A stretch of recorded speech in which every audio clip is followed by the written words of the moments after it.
You're listening to the Options Insider Radio Network. For more quality options programs, visit www.theoptionsinsider.com or search for Options Insider Radio Network in your podcast provider of choice. Listeners can also access all of our programming through our mobile app, available in iTunes and on Google Play. Don't forget to follow along with your favorite programs and submit your own questions for the hosts at twitter.com/options, facebook.com/theoptionsinsider, or via questions at theoptionsinsider.com.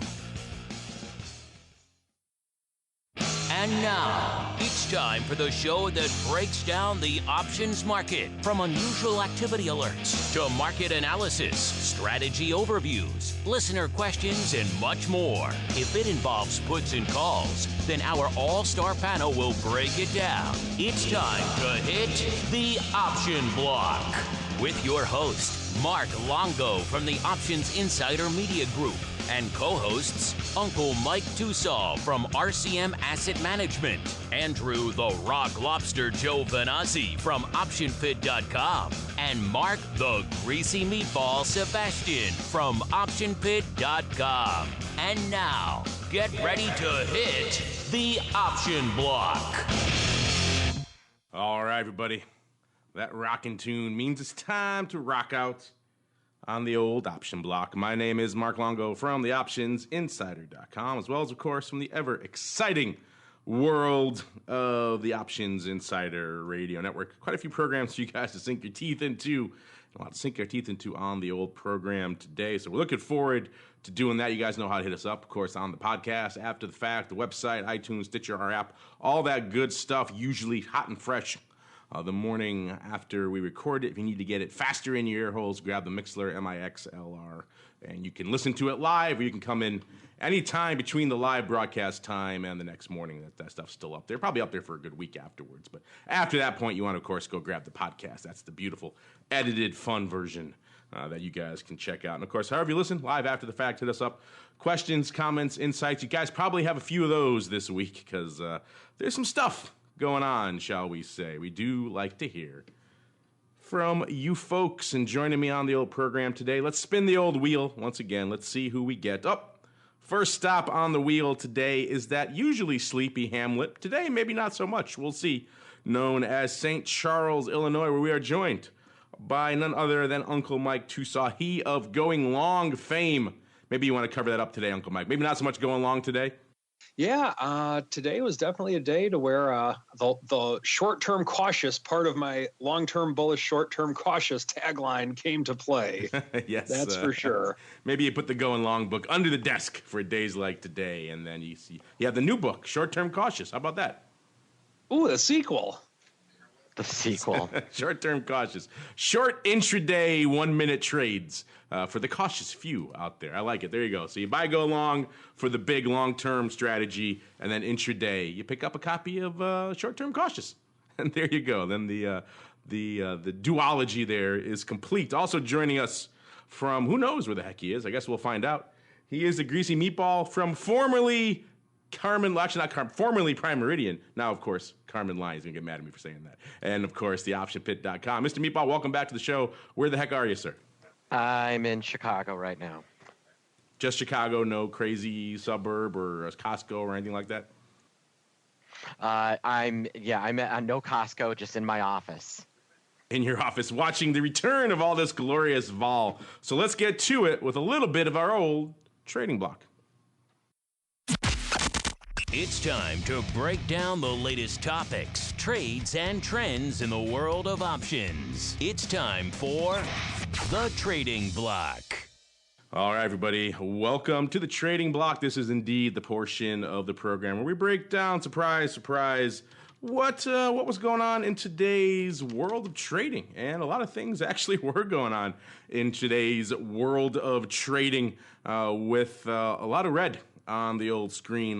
We had the resurgence, revival, call it what you will, of the concerns over Mr. Trump's trade war, as well as the continued just sell-off in the tech realm, Facebook and others taking it on the chin, and all that combining for a lot of red on the old screen with most of the major indices closing off pretty well off. Dow actually leading the charge, off nearly 3% to close the day. Over 700 handles. Dow always gets the headlines because it has those nice big point moves out there, but of course S&P is where our action was focused, off about 2.5%, and tech-heavy NASDAQ off a little bit shy of that, about 2.4% over there as well. The Russell small cap off a little bit less, only about 2%, so there you go. Small caps weathering the storm perhaps a little bit better, and of course all this red on the screen means green on the VIX screen, up a whopping 5 handles and change, getting up to 23.46, hitting a high of almost nearly 24, 23.81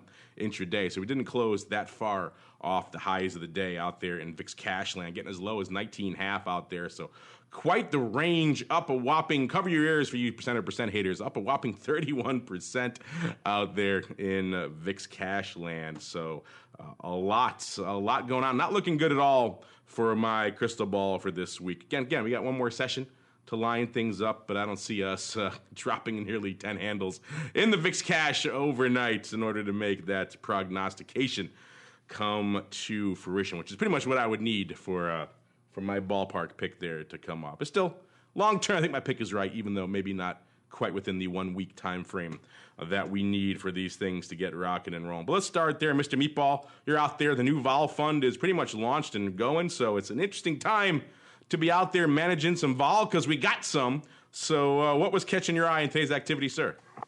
Yeah, we got triggered on putting on our hedge today. Started to put a little on in the morning, put a lot balance on as the day wore on, and I'll tell you, VIX kind of closed near the highs. Things certainly looked kind of ugly today. The S&P just like 2 points off the low right now, closed down $68. I think the low for the day was maybe 2 points away. Blew through kind of everything. The question is, are we going to make another run at the 200-day moving average? Because it blew through the 100.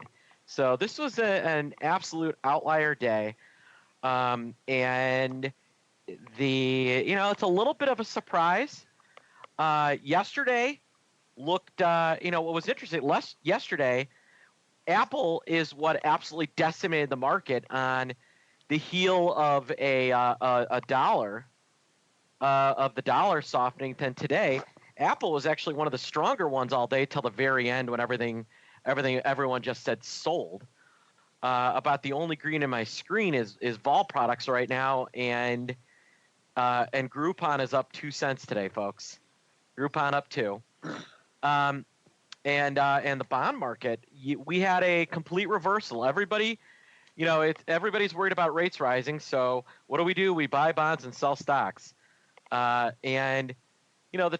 trade war piece seems like it's a little overly, they're a little overly concerned. But I think the market's looking for an excuse to dump stocks and took advantage of that today.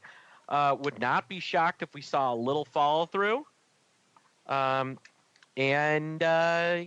kind of what I'm looking at on the screens today. Yeah, it is kind of scary when Groupon is pretty much the only other green on the screen outside of VIX. Actually, Lulu was up 37 cents today. Ooh, so there you go, Lululemon, and our old friend Radian, REN, up a whopping 3 cents. So there you go. When those three are the only three green on the screen outside of VIX, maybe things are a little bit perhaps taking a bit of a darker turn out there, which is that's you don't want to see Groupon being the only I guess Groupon immune from trade wars. There you go. Who had thought it? Local selling immune from the influence of trade wars. And it's funny, speaking of trade wars, I actually had a chance to chat with some folks recently who are in the steel business, and I kind of put this to them. I was like, you guys are ostensibly the reason that all this stuff is happening. What are your thoughts on this? And even they were kind of a little taken aback by the, shall we say, immediacy and public nature and just extremity of the changes. I think a lot of people in that industry were probably hoping for, they probably would like to have had something done years ago on a smaller far less public scale, just incrementally to maybe help keep things in line with what's going on in China, where obviously their, shall we say, their production requirements for in terms of environmental safeguards for making things like steel a little bit lower than they are here. So all the things you have to spend on here to produce something like steel, a commodity in terms of environmental, let alone union and everything else, a lot more expensive. So they would like to have seen something probably lined up years ago, probably not something this public and this dramatic. And yet that's what we got. So even the steel folks are maybe a little bit taken off guard by what we have going on here, which is, again, probably why only Groupon was green on the screen today. Uncle Mike, a lot of blood red on the screens today. What caught your eye in today's activity, sir? And was that you excited about the old group? We got to get Grigas back on the show. He's the only Groupon bull I know. He must have been happy about today. I was overly long Groupon and XLU, the utilities, the ones that went up today. There you go. I was so I knew you were a genius stock those. picker. I always knew it about you. No, that would be a bold-faced lie. But no, today was a day where we're down roughly 2.5% in the market. I do think it's kind of overblown, quite frankly, but I think every dip is overblown. I fully acknowledge that. I think when the dust settles, I really think this tariff thing is really not going to be that big of a deal. In the near term, who knows? But over the long haul, I really don't think it's going to be have that huge of an impact a year from now when we're talking about whenever we're doing the year in review show in December. I think we're going to talk about, remember how we were really nervous about that whole tariff thing? I think it's going to be something that was rather overblown, personally. Over the course of the next few days, who knows? Personally, I got out of I was forced out of my put spread today. I was short the 265, 260 put spread, and my rules for selling put spreads, I'll talk a little bit more about it when we do the strategy block. But rule number 1, don't let them go in the money. Rule number 2, don't forget rule number 1. And if you abide by those rules, you typically don't blow out your account. So we had that on a lot of the other things that I'm in are either still not quite consequential for today's movement. Obviously, we got to take a look at some things. I'm short the 250s for some non-levered puts in SPY. And with our covered calls and our short puts in the triple income strategy, nothing that really justifies doing any different movements per se, but definitely got to keep an eye on it. So days like today, there's an old saying, the market can remain irrational longer than you can remain solvent. And you really got to be careful on times like this. Do I think that this is going to be overblown? Yes. Do I think we're going to end the year at least above 263 in SPY? Very much so, and I would say I'd bet money on it, but well, I kind of already have bet millions of dollars on that with client money. But the point is that let's look at this for what it actually is. What justifies the market going down 2.5% today? And I don't think that a trade war justifies that to continue to go on at this pace. So when's the bottom going to be? Well, that's the $1 million question for everybody. But for the time being, I think you just need to really be cautious. And I'll come up with my own saying here. Sticks and stones will break my bones, but being in cash will never hurt me. There you have it. There you folks. go. There you go. Opportunity cost doesn't really hurt when it comes to cash. But you're right. It is interesting. The markets, at least in the near term right now, they're buying this trade war. They're in terms of selling. they're buying that there's some there. We'll see if this is a near term blip. I think a lot of people were hoping that kind of intraday rally where it seems like we were bouncing off the lows and things seem like it might be all smiles and daffodils for a while there. You might get back. Who knows? Maybe even get back to unched. And then, not so much. Closing back near the lows. That's always a little bit of a spooky sign when you see that near term strength just start to fade in front of your eyes, and then all you got to look to really as a bull is Groupon. That's poor company indeed. Let's see if we can find a little bit better company. It is kind of fun in these crazy macro days to also look at a little bit of micro and see what's popping off that may interest us. And we do have actually some earnings still coming off, including Nike, which is does a lot of international export and import, not so much in the steel realm, but pretty much everything they sell here is made overseas, so they're doing a lot of importing on that front. They closed today off quite a bit. They were trading 65 and change shot most of the day, closing the day 64.5, so taking it on the chin like a lot of names towards the end of the day. They were pricing in around, 360, 350 or so for that straddle, a little over 5, about 5.5%, and it seems like so far in the after hours, There was a whole bunch of nothing. Now it looks like Nike getting a little bit of a bloom on the rose there, up about $1.50, trading to $66 even right now in the after hours, up about 2.5%. So who knows? Perhaps that is the proverbial canary in the coal mine. That is the one that's going to say, hey, things are not as bad. Maybe that's where you're talking about, Uncle Mike. Maybe the trade war is overblown. Maybe you think Nike can do it and turn us around, sir? For sure. Nike and XLU, Nike, XLU, and Groupon. That's all you need for a market rally, right? A little Nike, a little XLE, and a little Groupon. Of course, the tech names, like I mentioned before, were taking it on the chin again today. A lot of this spiral was kind of led.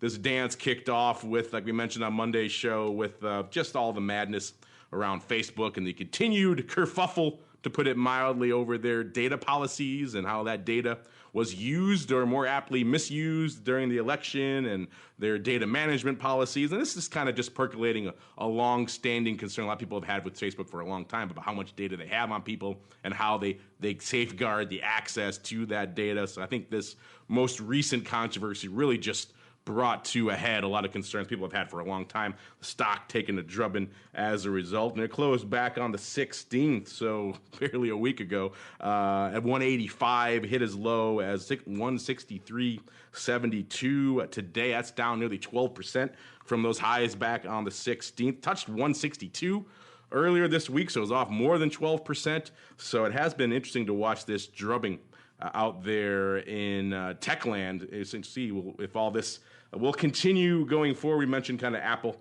also kind of an interesting one to watch amidst all this, off a mere 1.5% today. So they're the belle of the ball compared to a lot of these other names out there, but still fascinating stuff out there. I know, Mr. Meatball, you mostly focus on the vol space. Are there any single names or vol you can put in, like a Facebook, in the new vol fund, or is it all straight, S&P and index vol? It's mostly S&P and index, but looking at Apple, if you look at just NASDAQ vol, that seems to be where there's some value. That sucker moving around a ton, and so that's one that I'm kind of taking a look at. I mean, the Dow was off more, but what, are you going to actually trade in the Dow? No. But the Qs, who would do such a crazy thing? Trade the Dow? I know. Madness. Yeah, whatever that is. And really, Facebook, it tried to get flat in the day and they sold it. Apple was green on the day and they sold it. Feels like, as bad as today was, there was definitely some shoppers starting to maybe dip the toe in. Some index selling at the end of the day took us down, but I would be less than shocked if this time next week we're well above these levels. I feel like these types of sell-offs last. We had today, maybe we'll get. We had yesterday, maybe we get tomorrow, and then I'll be interested to see how next week looks going into the end of the year or end of the quarter. What kind of window dressing are we going to get? So I think that there's definitely some interesting approaches here, and I'm not entirely sure how much longer they're going to be able to force this VIX around without some real cataclysmic event, because none of this seems like that big of a deal, which is kind of the interesting piece, right? That's the part that kind of confuses me. This doesn't seem like much, but it is. If I lost track of how many times I've said that about a VIX move, and what is the catalyst for this? And yet, at the end of the day, sometimes the unknown unknowns are the big driver. Speaking of window dressing in the Dow, really quickly, you made me think of it when you mentioned it before. Who would trade such a thing as the Dow? I think I might have mentioned a long time ago on the show, but my first ever day on the floor of the SIBO was the day they launched Dow options. Back in 1990, I remember walking on, seeing this thing for the first time, really starting off my brand new career as a trader, and I was all excited. And walk on the floor, and here's all these celebrities. I think Peyton was down there, a bunch of other people, some bulls were there. There was confetti shooting off. They were playing Metallica. I was like, this is this is the best place to work on the planet. And they launched the new Dow options. There's explosions of confetti and everything was going on. They're handing out all sorts of, snacks. And I was like, this is fantastic. What a great thing. They literally never did that again the entire time I was down there. It was one time and only. And of course, we all know what a smashing success the Dow options turned out to be. But still, that always resonates for me whenever you say the Dow. Who would trade the Dow? Someone thought for a while there people were going to trade it. Unfortunately not. I know people are trading, though, some weird Tesla puts and a bunch of other weird stuff. So let's get to it with a little bit of the odd block. It's time to break down the most interesting, unusual, and downright questionable options activity that's been identified by theoptionsinsider.com. It's time for the odd block.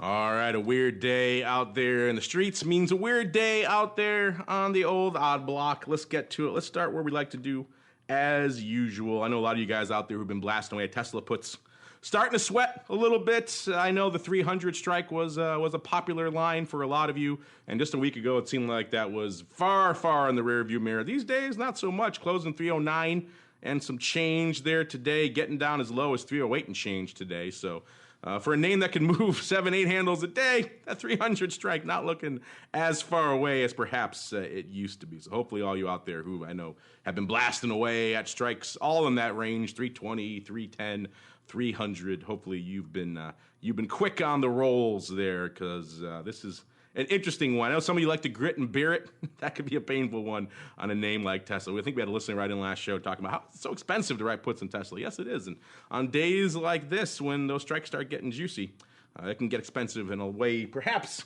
you didn't think about. But let's move on to some trades we did think about out here, including these funky, weird, catastrophe Tesla puts. Let's see what was slinging out there. I said, like we mentioned, a lot of paper going up out there in Tesla proper today, right around 120,000 contracts. A little bit shy, actually, of the ADV, which is kind of interesting. Given a big downside day, you think you might see some more paper out there. But a lot of paper out there in not so much the Jan 2019 50s, only doing 55 contracts. But get this, Mr. Meatball. There was nearly 4,000 of the Jan 2019 80 puts. So someone decided maybe the 50s were a little bit of a bridge too far. So I'm going to put up about 4,000 of the Jan 2019 80 puts instead. There's about 5,500 open, so there's a chance they may be closing out there. And the par puts doing about 192. So someone discovering the 80 strike out there, Mr. Meat. Is this a new trade from the formerly known as Prime Meridian, now the option Carmen Line Vol Fund? It was all us. It was all us. That one had the ring. I can see Andrew signing off on that. It has a lot of, no, because it's not the 50s, but it's not the pars either. It's kind of splitting the difference. Yeah, I don't know when they did this trade. It looks like I don't know. This is really old open interest. So this is probably new, and that makes a little more sense than what's going on at the 50s, but probably still bondholders or some sort of credit holder that's setting up a hedge. Yes, all those people out there who say, oh, it's a small incremental paper on these weird strikes. Nope, it's big incremental paper in terms of nearly 4,000 contracts hitting that strike. So, excuse me. Oh, yeah, it's interesting. We're all certainly worth watching on days like this, all of you who aren't sweating the 300 strike out there in Tesla. Let's move away. Let's move to an option that perhaps doesn't cause you to break out in cold sweats. Instead, let's go out to Deere Company. This is the name we haven't talked about in some time. Interesting stuff out here. Ticker symbol DE, of course, closing today 151.5 or so off, about 4%, nearly 7 handles, about 650. So taking it on the chin out here for good old Deere. This is the name that does about 12,000 contracts a day. It's a pretty decent paper, doing 52,000 today. And a lot of that action, of that 52, about 12,000 come in a pretty sizable print out here of these June 160 calls, going up 12,000 times today. When we first noticed these, Actually, a little bit late and a little bit through the offer, trading for $7.30. They were offered at $7.25 at the time, so printing through the offer for about a nickel. Again, they went up late, so a little bit out of sequence there. Looks like total actually volume on the strike on the day was about 14,000 and change. OI worth noting is about 2,700. So clearly opening. Also worth noting, if you look a little bit higher, this wasn't on until later, that about 15,000 of the 165 calls in June going up here today as well. So see that kind of stuff there later. That wasn't on our initial scan, and that does look like perhaps related paper, and there is about 15,000 and change in terms of open interest on that strike. So it is possible they are rolling down. It would be a weird choice to just do all that effort just to roll down for 5 handles, which would be interesting in and of itself. Or perhaps we're seeing a little bit of the old split size stupid there, which is, you all know, one of my favorite trades of all time. Let's see what Deere's been up to over the past year. Kicked off a year ago right around 110, so well shy of where it is today. Excuse me, rallying as high as back around last earnings, about 171. So they're clearly off their lows at the beginning of the year, but also off their recent highs by about $20. So interesting stuff here. Maybe it is our friend here giving up the ghost on 65s and trying to roll down to 60s. Either way, someone's opening for size on this 160 call strike here. Mr. Meatball, I know Deere is probably maybe a sleepier name than you used to slinging out there in the vol funds, but still, you think our friend's rolling here? And if so, are you a fan of rolling for just 5 handles? I mean, this is certainly a unique trade, but Deere got absolutely decimated today. So maybe just taking a little bit of money off, expecting today is an outlier day, and then looking for things to calm down after today. Because, I mean, how many days do we get where we move 2.5% in the day? You know? So it could have just been... Not too many in the last year or so. It could just be that. Yeah, probably a little bit of that on there as well. By the way, I'm playing around with this new Live Vol Pro. Did I ask you that on Monday? Have you played around with this yet? No. That's pretty cool stuff. I think you can find it. Maybe I shouldn't reveal the secret URL where you're supposed to go. I'll tell you off the show, but I'm playing around with kind of a new fun demo of this. Has a lot more functionality built into it. It's HTML5, so you can actually adjust the size of the screen to more of that ridiculous flash stuff. So they're coming into the modern era, all of you Live Vol users out there, which is kind of also expanding the data out beyond 5 years now, which is kind of nice. They usually only had about 2 years in the charts, and now they go out beyond it, at least to 5. So doing a lot of cool stuff that makes stuff that we do here on the show, looking for trades and highlighting unusual activity and then doing research into it a little bit easier. So if you're playing around with Live Vol, some good changes coming your way soon. Little free plug there for our folks over there at Live Vol. All right, moving on here to, I believe this is a newcomer. This is CNH Industrial NV, ticker symbol CNHI. Excuse me. This is a capital goods company engaged in the design, production, marketing, sale of agricultural equipment and construction equipment. This is a name that, let's say, ticker symbol CNHI, closing today $12.32, off about 60-odd cents, or nearly 5%. So another one taking a bit of a drubbing out here. This is the name that does a whopping 200 contracts a day. Today doing 78. So a little bit more than that. 17 calls, the rest all puts. 445 to 1 puts over calls. And yes, if you pull up the screens, listeners, you'll see it all for yourself. There are pretty much 3 trades out here today. A 2-lot, a 17-lot, and a 7,559 lot, pretty much. So we're going to talk about that last one, if you don't mind. In particular, it was the April 12-half puts going up out here for size. Again, a little bit late and a little bit through the offer, going up for, about 50, almost 51 cents to get some little bit of funky splits there towards the ladder. 7,500 times, so a lot of prints, like I said, a little bit north, most of them at 50, and then a couple a little bit off of that. So let's just put it at a nice round 50-odd cents. Again, open interest is nominal, 74 contracts. So this is someone putting a nice, meaty, big, strong hedge here on an in-the-money put strike, which if you first might look at this and think that's kind of a weird choice, but then you start looking at what your other options are, which is this is not exactly, shall we say, a strike-rich name. They have the 12-half strike, then 15 and 10. That's pretty much, those are your three around the at-the-money strikes to choose from. So if you see that, you see maybe the 12-half choice maybe makes a little bit more sense. Better to go 30 cents or 20 cents in the money rather than two handles and change or a couple bucks out of the money. And this is the name. This is not a name we talk about here on the show every day. So let's check in on this one. Kicked off the year, $9 and change, about 9.5. So not a bad year here for good old CNHI. They're up about $3, a little bit less than that. They hit a high of nearly about $15 and change back in early February. So this thing was on quite the tear, and then proceeded after earnings to kind of start dragging to the downside, getting down to where it is right now, right on the near-term low here of 12.30. So Mr. Meatball, looks like someone perhaps had some gains here and then perhaps decided to take advantage of the paltry strikes that are available to lock in some hedges. Are you feeling that as well? You think this is someone specking? What are you feeling on these in-the-money puts in CNHI? Very rarely do you see in the money puts trade on $12 stocks unless they're closing. This is one I believe that they're getting bought out. So it's probably a hedge, although you never know. It could be it could be like just somebody trying to get rid of their stock or locking in what they did. It's definitely opening. But I believe are they in the middle of corporate action? I wanted to say they were.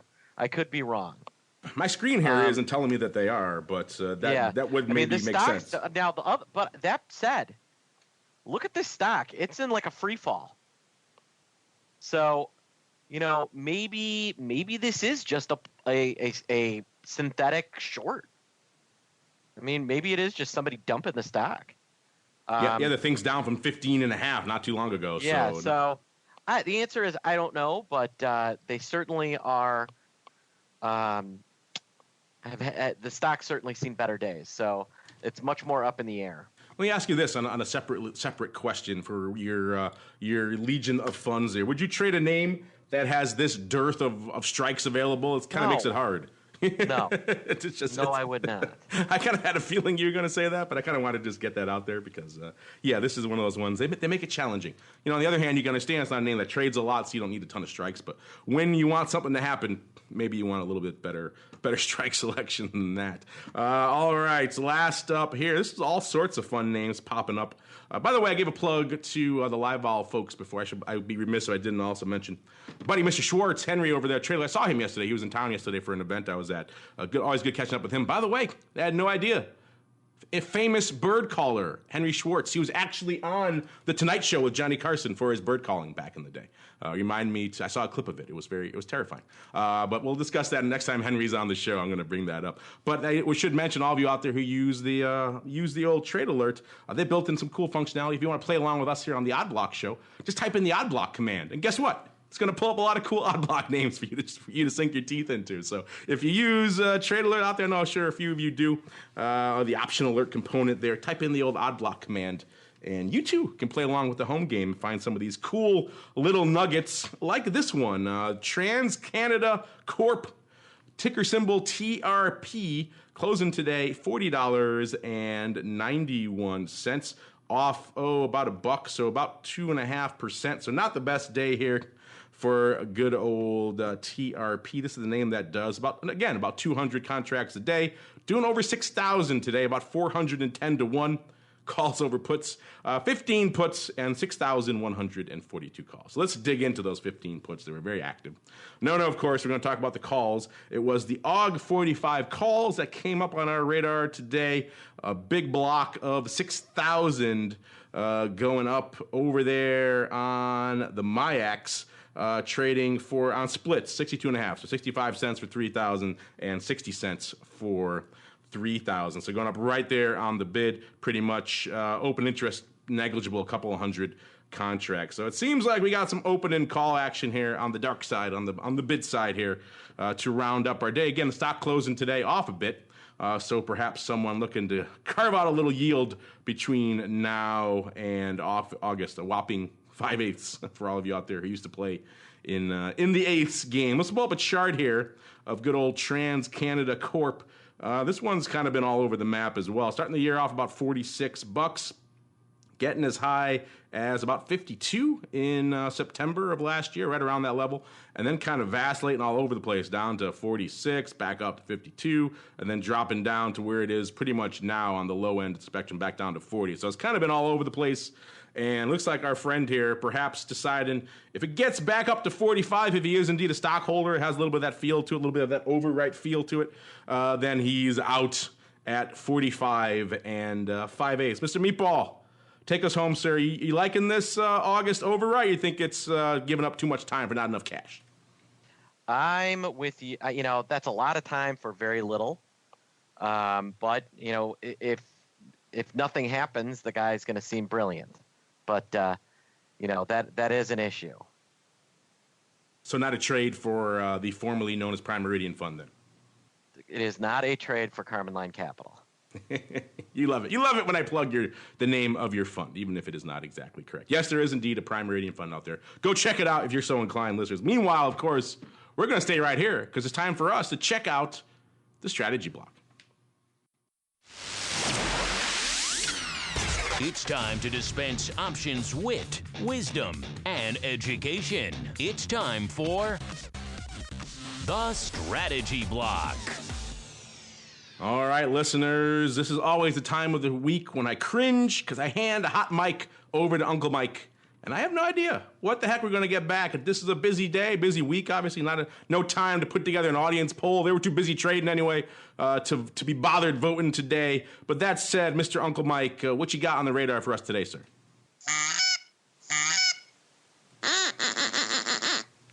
Are you doing bird calls now? Is that what that was?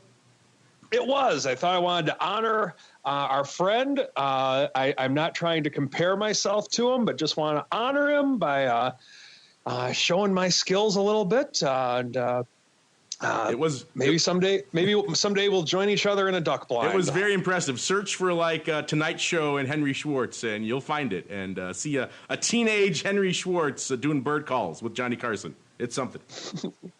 Would love to see that. And who doesn't keep a goose call and a duck call in their office? That's what I've always wanted. It's required equipment in St. Charles, is it not?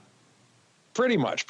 But anyway, today what I want to talk about is kind of going back to what we were talking about at the beginning of the show, and that's when selling levered short premium. And so I want to go through just the importance of how you need to be active with that and not let that go against you. Now, I'm not talking about like if you're just selling a put for the purpose of getting into a stock. Right now, we have several puts in the money, and my plan for it for the time being is to do nothing because I'd be fine owning the stock anyway.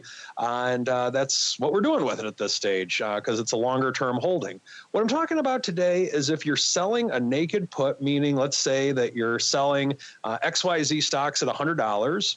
And if you were to buy 100 shares of it, that would be a $10,000 risk. But you want to sell the at-the-money put on it, and you only have $5,000 in your account or that much set aside for the stock. And you can make the numbers as big or as small as you want. But let's say that you're leveraging yourself by doing that. Or you're selling a put spread and you're using enough of your account to where you're levered in such a way that if it gets put to you, you don't have enough money to cover it. Whatever the case may be, some type of leveraged premium selling.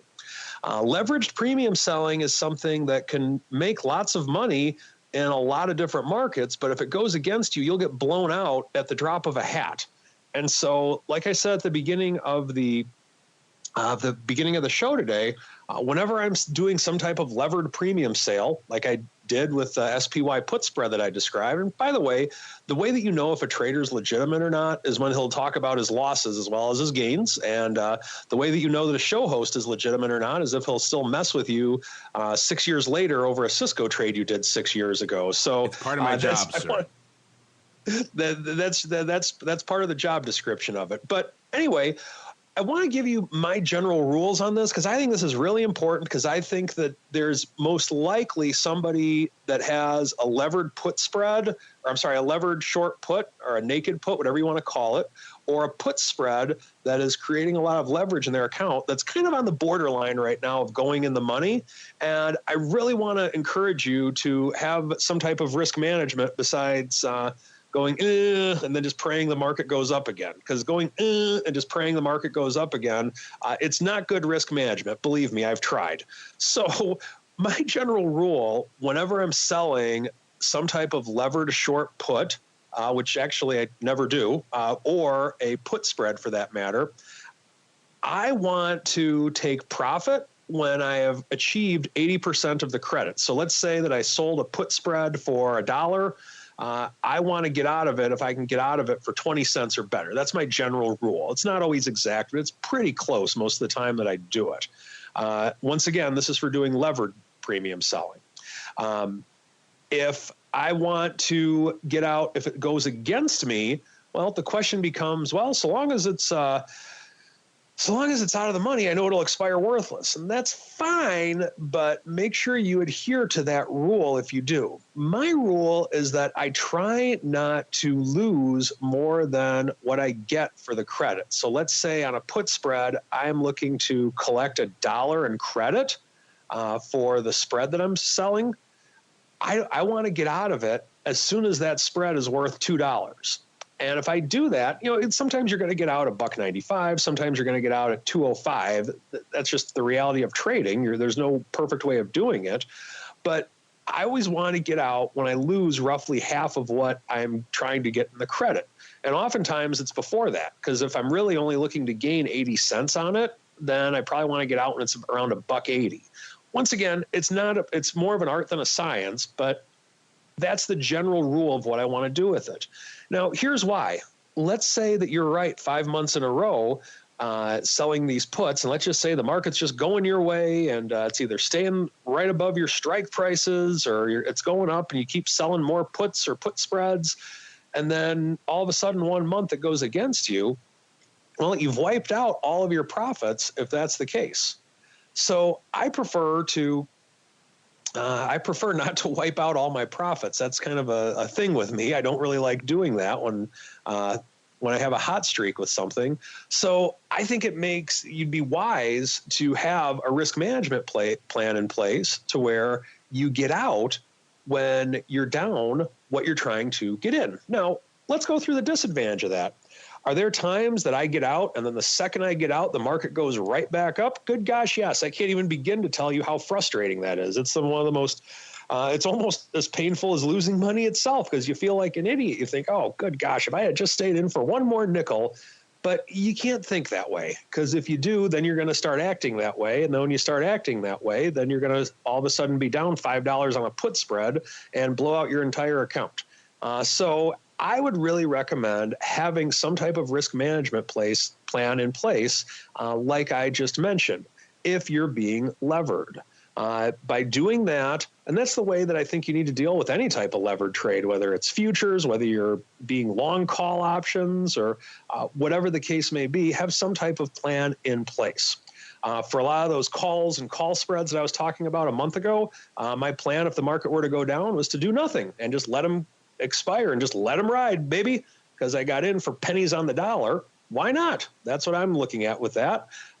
But for the things that I'm actually taking, what I consider serious trades, where we actually have legitimate risk on the table that we didn't have before, I'm being very respectful. Never fear the market, but always respect the market, because you heard us today. We're trying to parse out, why are we down 2.5%? Does it make sense to be down 2.5% when just a little bit of a tariff talk for China, or just a few of these things that we're talking about? Well, it doesn't matter if it makes sense or not, because the market has the final say. So with that being said, I just want to emphasize, on days like today, if you're listening to this show on Friday morning on your podcast on the way to work, and you're deciding over whether you should get out of this short put because it's right on that borderline, should I just get out of it? And when in doubt, get out. Or as Mark Longo would say, when in doubt, palms out.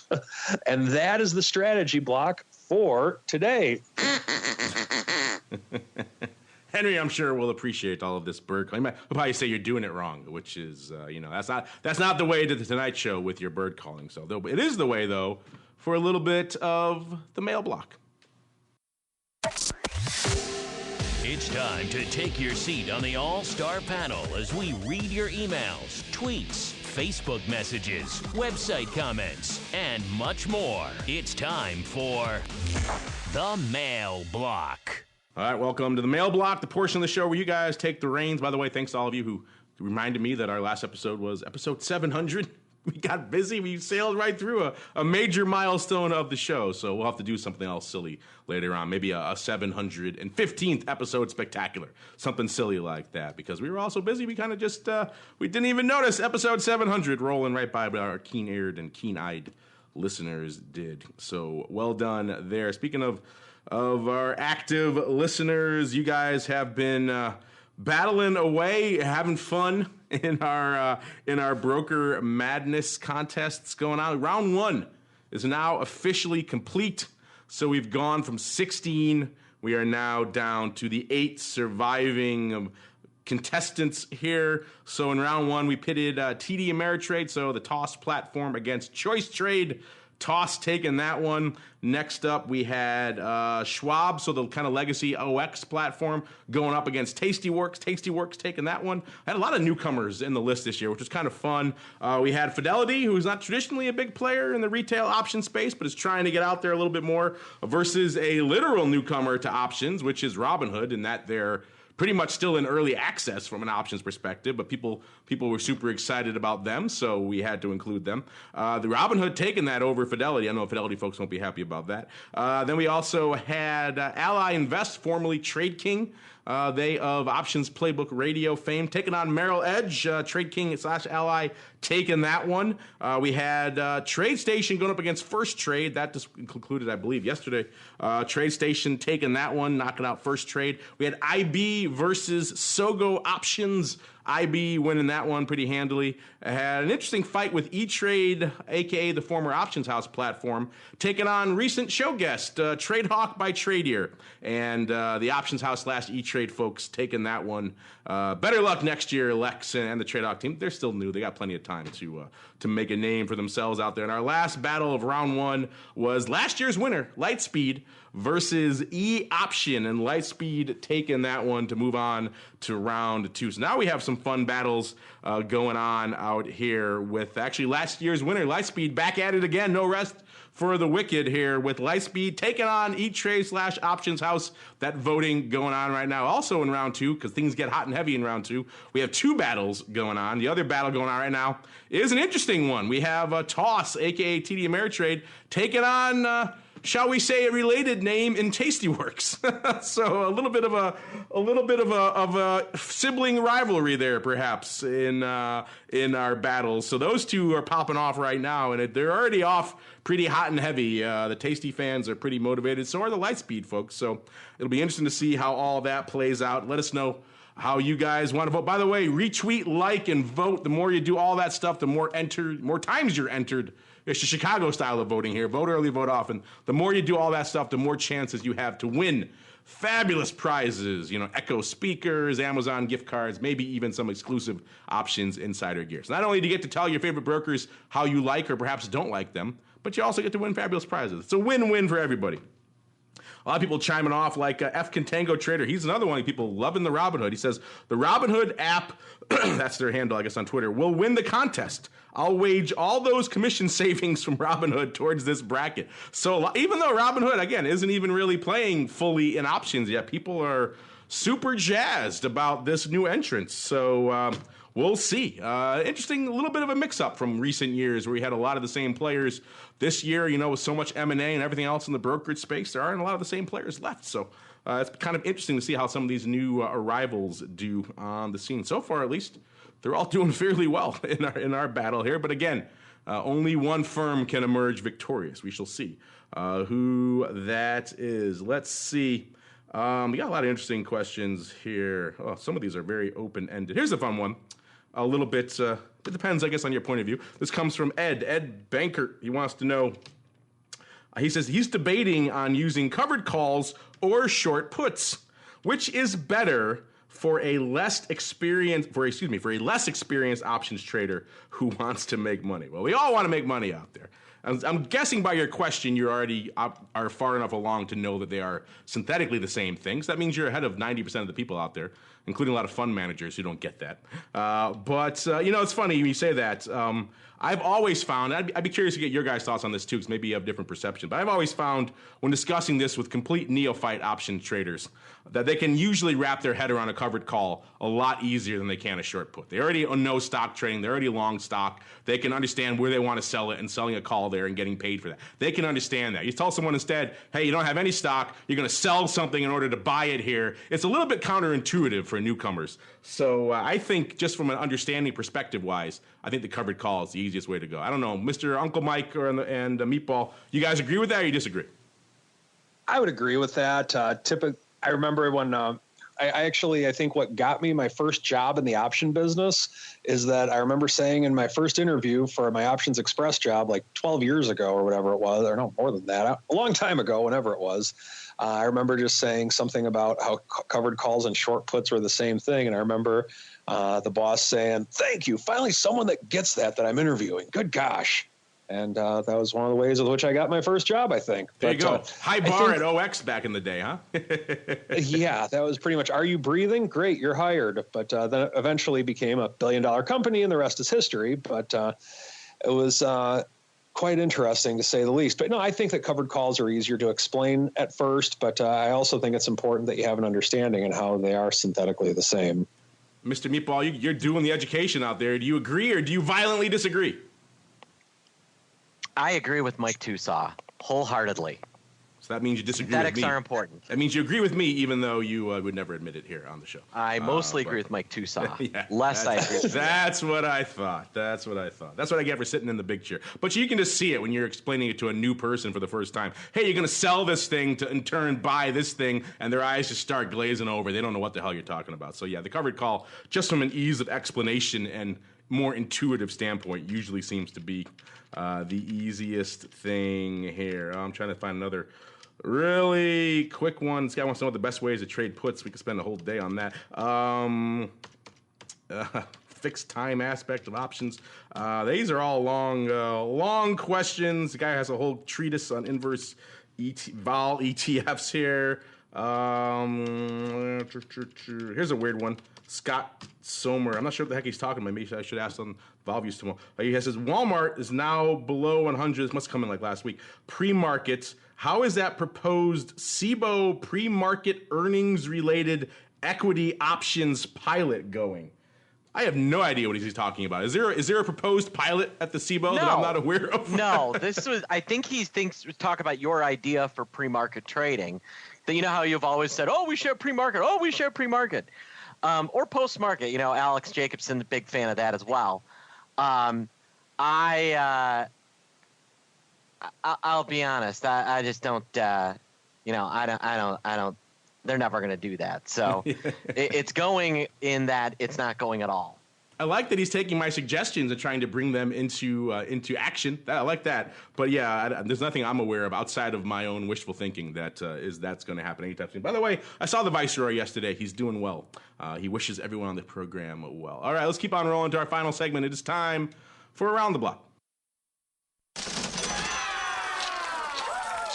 It's time to tell you what we'll be watching on our trading screens until the next episode. It's time for Around the Block. All right, everybody, let's say what's on our radar, and it's pretty much one thing. It's going to be trade war or not trade war, pretty much. We closed pretty much on the lows. That spooks a lot of people. So we'll see if this sell-off has some teeth, or if not. There is a little bit of some bullish signs here in the after hours. Our old friend Nike continuing to rally. They were priced in about 5.5%. That's exactly where it is right now, up about 3.5 handles or so out there. So yeah, about $68 out there. So who knows? Maybe Nike will be the bellwether that could stop the bloodletting. We shall see. Uncle Mike, let's start with you. What are you watching the rest of the week, sir? Well, aside from Groupon and XLU, the pair combo. I forgot Groupon. How silly of me. The big rallies that we saw in those today, looking to see if we do have continuation to the downside tomorrow. For the most part, if we have any type of stability at all, I'm looking to get some deltas back on the table for the aggressive section of the portfolio, and then for the more longer-term non-levered sections of it. I mean, we already are long plenty deltas, so it's really not much of a concern there. But looking to see where we are. We did close below the low of a couple weeks ago. So curious to see if we test the other lows in the near term. Mr. Meatball, all those vol signals popping off in the new fun. What are you watching for the rest of the week, sir? Yeah, I think tomorrow is going to be a make or break session. Are we going to see a little follow through? I'm looking for a day where we're down a little bit and vol is down as well, and that's going to be my sign that we're going to rally. And we didn't get that today. Maybe we get it tomorrow. Maybe we get it Monday. I feel like we're a stone's throw away. What the question is, do we retest the 200-day moving average, which isn't that far away? That's possible, but we'll see where we go from here. Things are scary when the meatball's talking technicals out there. That's when things are dire. Groupon's the only green on the screen, and the meatball's talking technicals. That means it's time for us to get the heck out of Dodge, listeners. Interesting show today. A lot of blood in the water, not too much green. A lot of interesting stuff popping up. A lot of interesting on UA as well. But, of course, we'll all be watching to trade war or not to trade war tomorrow. But before we go one last time around the horn, let's start with you, Mr. Meatball. Let's say I'm intrigued by the notion of this vol fund, or perhaps I want to just go learn about what the heck. Perhaps I want to trade VIX Made Hard, I think was the webinar you guys had. Where should I go? Yeah, go to optionpit.com. Check out our blog. You'll be real happy. And you'll learn a lot. And if you're interested in a smarter way to trade long S&P, reach out to me, Mark at CarmanLandCapital.com. Carman, K-A-R-M-A-N, Line Capital. So you always get to spell that one. Now you have people out there fluent in spelling lines of demarcation, like you, sir. By the way, while you're over there, make sure you sign up for the Vol newsletter. OptionPit.com. Click on the Vol newsletter. It'll make the Rock Lobster very happy. And Mr. Uncle Mike, now that we put the Going Long book under the table, we brought out the near-term cautious book. What do you got cooking, sir? By all means, the Go Long book is also very cautious as well. But if you are looking for a financial advisor who looks at days like today as opportunities as opposed to days like today as reasons to be panicky, give me a call. Would love to work with you. 312-212-3531 or shoot me an email at mtosaw@rcmfs.com. Hit the man up. If days like today have you just waking up in cold sweats, let Uncle Mike do that instead. Let him have the agita, as we Italians say, and you can just sleep easy. Let him. He already has lots of Tums and Pepto in his office. He's fine. Don't worry about him. Let him do that stuff for you. Hit him up, mtosaw@rcmfs.com to learn more. And on behalf of Uncle Mike and the Meatball, and indeed myself, and all of you out there who write in and listen and all that good stuff that you do, I want to thank you all. And we'll see you right back here tomorrow for more Vol Views and TWIFO. And we'll see you back here next week for more of the Option Block.